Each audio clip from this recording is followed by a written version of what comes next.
Whisper has come back, so we need to solo it. This video is going to show a solo flawless exotic mission, the Whisper, the reprised version.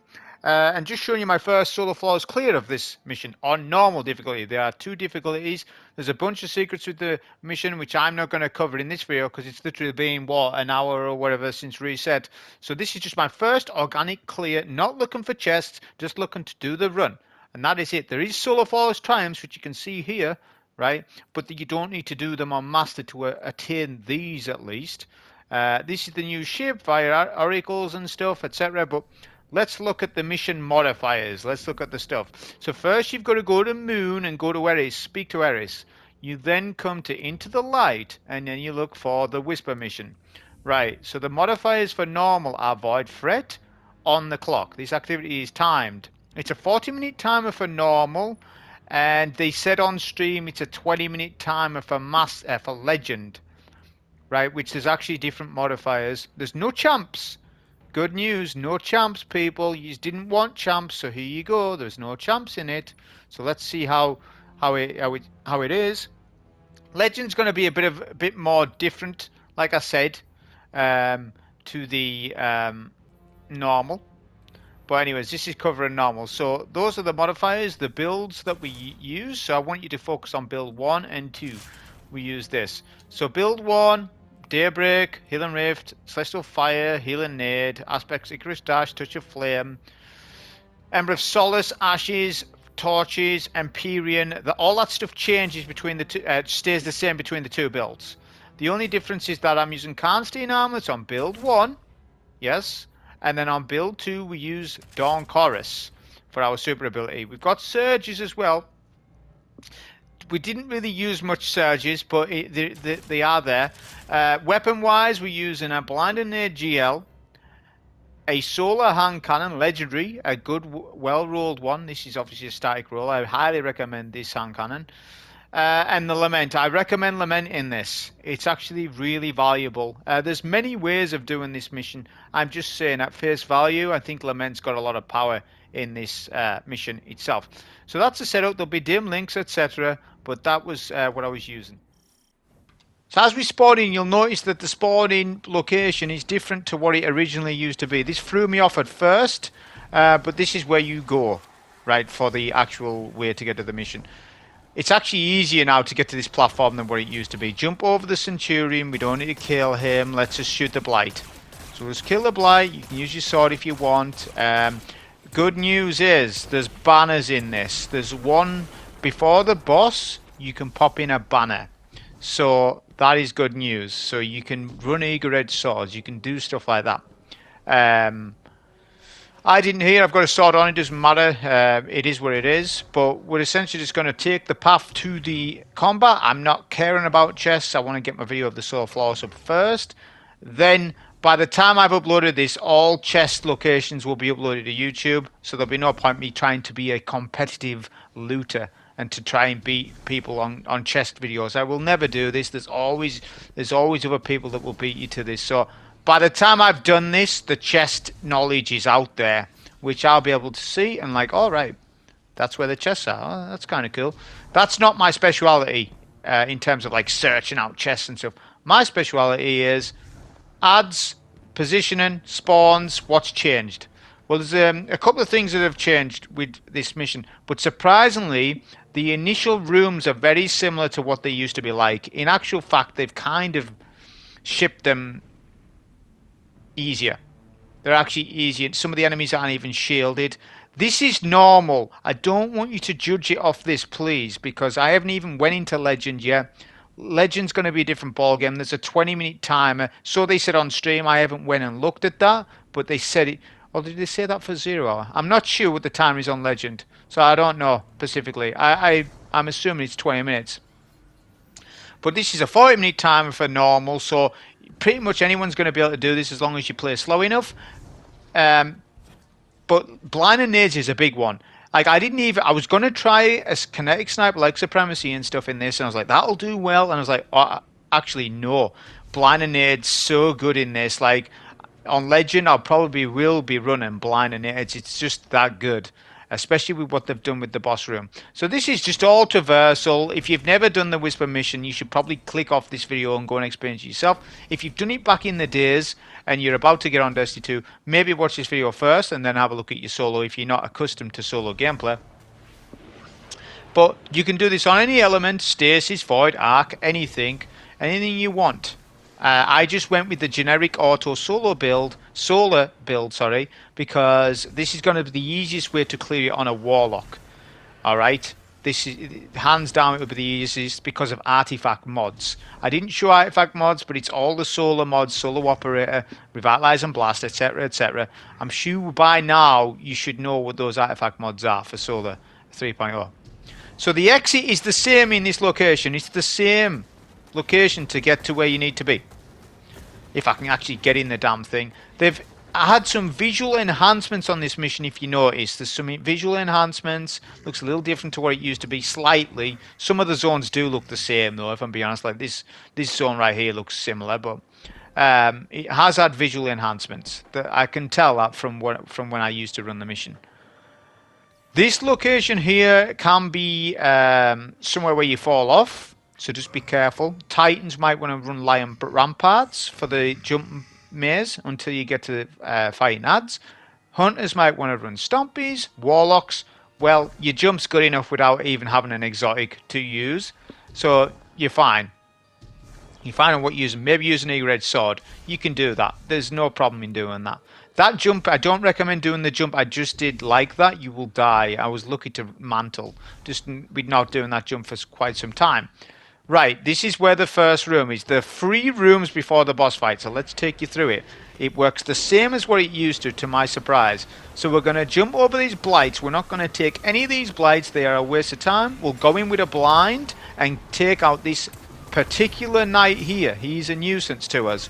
Right, we're going to get a finisher kill on him to proc restoration because I have Karnstein armlets. I highly recommend Karnstein armlets, Solar Warlocks. It's literally the best restoration build in the game for Solar Warlocks. Hands down. Literally, you'll see how good it is. Like, I don't even have to have a healing nade on. I could have used something else. I could have used Solar Nade for a damage style nade, which is big during Revitalize and Blast season. So, I could have done that. But I went ultra safe for people to copy the loadout. You should be able to get it done. Now we're going in mid, group up the enemies, take out all the Vandals, all the Scions, melee kill them with your hand cannon, because obviously you've got restoration on if you've copied the build. Get a blind up top here on the tether. This stops the enemies from making each other immune. And that's literally all this room tied up in one. So there's nothing major in this room. Nothing too difficult. Again, no blights need to be destroyed, but there is some blights that do need to be destroyed. So we'll take down the wall. We're going to get a blind here. We were too soon with that, because I want to blind this knight. So now we will. We've got all unholster on our blind and GL. We get a blind here. By the way, Taken Vandals put up their bubbles more frequently in this, and I noticed that to be the case. We'll use a bit of lament damage here. You can spam lament. Spam heavy if you wish, because you're going to be able to put a banner in, which is a big deal at the boss, because we never used to be able to do this. Get a blind on the left hand side knight, kill him quickly, and then move forward to the right side knight and move around the room. You can use a super here as well, you may as well, because you're going to get it back anyways. So we'll get a blind again. Again, really don't have to, like, blinding aids isn't mandatory. I'm just saying it's really nice for players just to go in and play aggressive and blind all the enemies. I imagine Strand Titan being amazing in this and being able to speedrun it really quick. But that's not the nature of what this video is. It's just to show you my first clear for people to copy and get it done. All ads need to be cleared to proc the wall, which there's a sniper still alive. I didn't realise. The blight at the exit of the room 2 should be taken down, I think. You should take it down, to be honest. Unless you're going to fight out there, which you can as well with restoration, I suppose. But I'm just going to, for the purpose of this video, we'll take down the blight, because I know that 2 phalanxes are going to spawn behind me. Funny thing is, this mission's been gone out of the game a long time. We can still shoot through the darkness wall. I was so shocked at that, because we used to be able to do that as well back in the day. We can still do it now. So we're going to kill one of the snipers, then take the wall down. Yeah. Then we're going to kill one sniper, then 360 turn, blind and nade the phalanxes. Because they'll boop you into a wall and almost kill you. Physics won't kill you now, but you'll see later on I nearly do get killed by physics. I'll point that out later. So they're still dangerous, these phalanxes and boops and stuff like that. We need to clear out all the ads. You cannot skip any ads here. You used to be able to skip the sounds. You can't now. That is another change. So I'll mention all the changes that come up. So far I've mentioned them all, which is not a lot so far. It's mainly at the boss fight where all changes. These scions are aggressively duplicating. They have toned these scions to aggressively duplicate for ammo opportunities and for a combat experience. They just duplicate more frequently. That's what I found here. So I imagine on Legend this bit might be a bit annoying. So incandescent weapons, maybe going with the sword. I could have done that. I don't know why I didn't, to be honest. Because you don't need to save heavy. So just go in with all your weapons, melt them. There's a scion hiding. That will then spawn in the final boss. Oh, sorry, the final darkness wall to go to the final bosses. So don't. There's a death pit. Okay, so land around about here so that you don't fall to your death. So this entire boss fight now has completely changed to what we used to do. We used to sit at the back of the map. We're not allowed to do that anymore now. This phase, there's phalanxes and centurions and the orbs, the void orbs that keep attacking us. We're going to keep getting our blinds in, keeping a good restoration effect going on whilst we kill them, essentially. We're not going to spam too much heavy right now because I want to see what bricks we get. Although I could do, I suppose, because I put a bar in. I don't know why. But I still want to see what bricks we get anyways. A machine gun would work well in this as well, okay-ish. But I think the Lament's better just because of the damage that you do to how it's working now. So we're just going to kill these final Centurions. If you need to stall for time, then leave a Centurion up. There's not many safe zones, but there still is a safe way to play this mission. You can't stand at the back of the map. Well, you can and you can't. You don't use the back of the map. So look, we've got Banner. We didn't even put Banner in. You can spawn in which boss you want. Now, I don't know if you can spawn in all three at once or two at once. I don't know if you can do that. I didn't test it. Let me know if you ended up doing that. This is my first clear. I didn't do that. I presume that you can spawn in all the bosses so quick like that. And that would be like a speedrun strat. I imagine so. But we're going to get a debuff super on the first boss, which should kill him, but I think some of our attack missed. We've done a surge switch obviously onto Dawn Chorus to get the damage boost. A fully debuffed boss with all your super shots hitting will kill one of the VIP bosses. So there's still 3 VIP bosses. It's the same 3 VIP bosses that we fought originally. The difference here is that there's no blights. This phase there are no blights, okay? So that's good news. These sub-phases, you get Minotaurs that spawn in. Yeah? Like I said, I just played it safe to just spawn one boss at a time. I don't know if you can spawn more than multiple. Right? I don't know the knowledge of that as of making this video. I bet you can. And you're going to say, why didn't you spawn all 3 bosses in? Well, I don't know. I didn't know it's first run. I didn't want. I was scared. Just spawn one at a time. Wizards spawn on this particular boss. So the Centurion's easy, I think. These two were more difficult. The Knight, no, not the Knight. Yeah, the Darkness Wall Knight, not this one. We'll debuff and then Lament. So Lament should kill in about 40 ammo. Yeah, you should be able to kill your Knight. So that's second VIP boss done. We're 12 minutes in. We're going to go to cover. So that's where your cover is. You've got a path on left and right that you can go in and hide to recuperate health or whatever you need to do. We'll get a finisher kill here for restoration. We swap back to Karnstein Armlets because that's our restoration build. And we will swap back to Dawn Chorus when we have super and when we're going to use it. So we're looking at our heavy drops. We have almost max heavy now. That's gonna be enough for what we need to do. We'll spawn in the last VIP boss. Kind of cool animation, to be honest. The boss is buggy when they spawn in. This is the hardest one out of the 3 because snipers spawn up and he does his walls. and there's more captains that spawn and do their walls. This is by far the hardest one, so I'm actually gonna I can't mind if I use a super or not. No, I think I do use a super. It's well worth supering him for time save. I mean, I know you're not going for I know 40 minutes is fine, but I think it's well worth. It depends on ammo drops. Maybe use Lament on him once all ads are killed, right? Which we're going to kill this sniper again and finish your kill proc restoration, and then just kill some of them with the hand cannon. Get some. What a blind that was in his own bubble. So good. Try and kill all. We're trying to sort of get all these ads down, because these ads, I believe, will still be up when the next boss spawns in.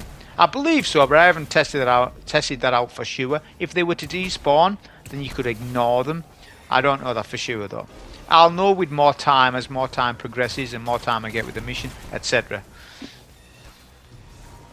Also, there's more knights that spawn in. That they might be on a timer, or it might be linked to HP. It's one of the two. We'll get a debuff here, because more fresh knights have spawned in. We'll use our super. This should kill him this time. All the 3 VIP targets have roughly the same HP, I think. Because, yeah, that's it. So that's done. Then Zol's going to spawn in. Here we go. Zol, wait for the big moment. Wizards to kill. Zol on the... Ah, not Zol. It's a damn ogre. When will they learn that when you put ogres in a boss fight, it ruins the boss fight?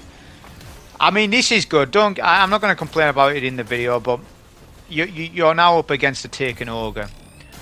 Why I'm a slight disappointed by it, because the guy in the Bungie stream said he was so excited about the way that the boss fight is now. So we've got Tulgorf, Aspect of Agony. You're not joking there, mate. You are Agony with your boops. He can literally almost kill you into a wall. Now, here's the thing about that. People say, oh, physics doesn't kill you. Yeah, it kind of does, because if he boops you into a wall, you're left one shot. You're then left for a cleanup kill by a Thrall. Get it? And that happened once or twice. So use the cover in this room. This boss fight is like Warlord's Ruin Ogre fight or Shattered Throne Ogre fight. He's the same ogre design as those two. Although the other one's slightly different on Warlord's Ruin. But it's the same as the Shattered Throne one, just with a different name, Aspect of Agony, which is named appropriately. So yeah, that's what you're up against. I think it's still good though, and I need to see what this is like for Legend before I give like my full analysis of it. But as far as a normal clear, it's a little bit different, I suppose, and I'm just glad to have the mission back, because it means I can do a lot of stuff. Look at this. I'm trying to start to do damage to him, and he's just knocking me back. So we're going to try and stun him with my melee ability, right, and go in with Lament. So we're choosing to do Lament damage phase 1. Yes, there's 2 phases, and we're going to super him on phase 2, because phase 2 is more important than phase 1. We nearly die here because Blight spawns on top of us, which I didn't realise. We get a healer nade down, so that was sort of decent. Lament does well for dealing sustained damage to boss and against wizards. We need to kill these 2 wizards, because the wizards take down the boss's shield. You will see the health bar come back. Right, now we're going to surge switch. Well, we will in a minute once we get our stuff. Thrall, by the way, now I thought it was a wizard spawning in Thrall. You know those wizards that keep spawning Thrall? It wasn't. It's just that the Thrall are unlimited and keep spawning. This is good, because if you're short on ammo, you can sit in a cave and keep killing Thrall until you get ammo. The Blight I just destroyed, make sure you destroy it, because look at this. Now you're on about physics. Oh, physics don't kill you. Yeah, they do. Physics still can kill you, because I nearly died there. So I was quite fortunate, but also quick enough reaction speed to get a kill on a Thrall. Hey, that was Kansin Helmets. Proven to you that, like I say, it's the best restoration build in the game, especially due to the restoration nerfs that I mentioned a few days ago. So we're going to do some Lament damage, then super, because we were waiting on our melee ability and I didn't have it. So we're just going to go in with Lament damage and then super, and that will then finish off the boss. That was the solo flaws for the Whisper for normal mode, right? This is obviously Whisper Light. This is by no means challenging, but for people who have never experienced this mission, it will definitely be challenging for you, especially the jumping parts, because there's a lot of you that haven't played this mission. I would estimate at least 50% of you haven't played it who watch my stuff. Anyways, that was the video on this. I hope you enjoy. Thank you.